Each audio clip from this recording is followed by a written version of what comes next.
Imagine this. A group of friends who make YouTube videos decided to play a soccer game for charity. That one decision changed everything. Back in 2016, 7 British YouTubers called the Sidemen organized a simple soccer match. They filled half a stadium in Southampton, England, raised some money for a good cause, and streamed it live on YouTube. About 15,000 people showed up in person, around 600,000 watched online.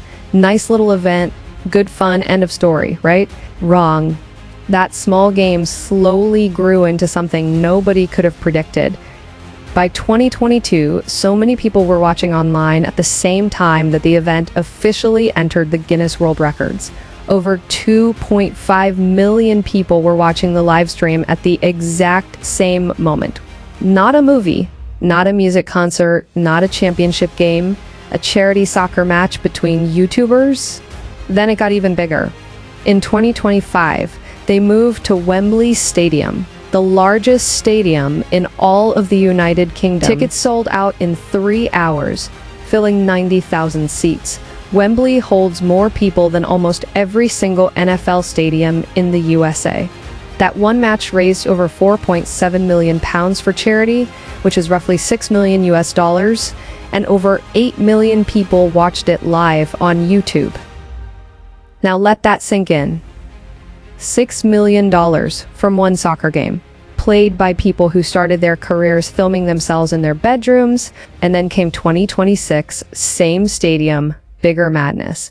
The game ended 10-10, 20 total goals in one match. The YouTube All-Stars then won in a penalty shootout, and the event raised over £6.2 million for charity.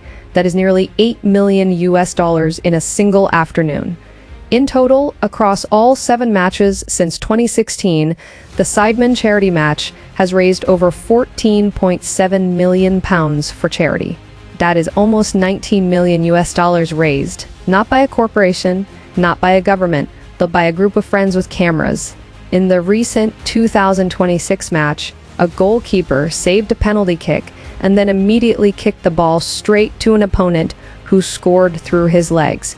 He canceled out his own heroics in about 4 seconds. One player named Fosh received a yellow card from the referee and responded by pulling out a magic trick and burning the card in front of everyone. He has now destroyed the referee's yellow card 3 years in a row, each time in a more ridiculous way.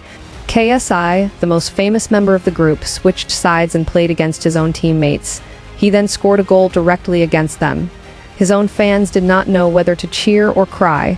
The match raised £6.2 million for charity that afternoon. And that is the whole story, really.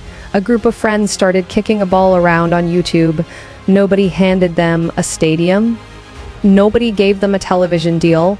Nobody told them this was allowed to become this big. They just kept showing up every year, bigger than the last. And the world, all 8 million of you watching from your phones and laptops and living room TVs, kept showing up with them. $19 million raised for charity, 7 matches, one idea that started in a small stadium in Southampton in 2016. Some people changed the world with politics, some with science. These guys did it with a soccer ball and a camera. And last thing, these YouTubers raised $19 million for charity in 10 years. How does that compare to what your favorite celebrity has done lately? Tell in the comments. Thank you very much.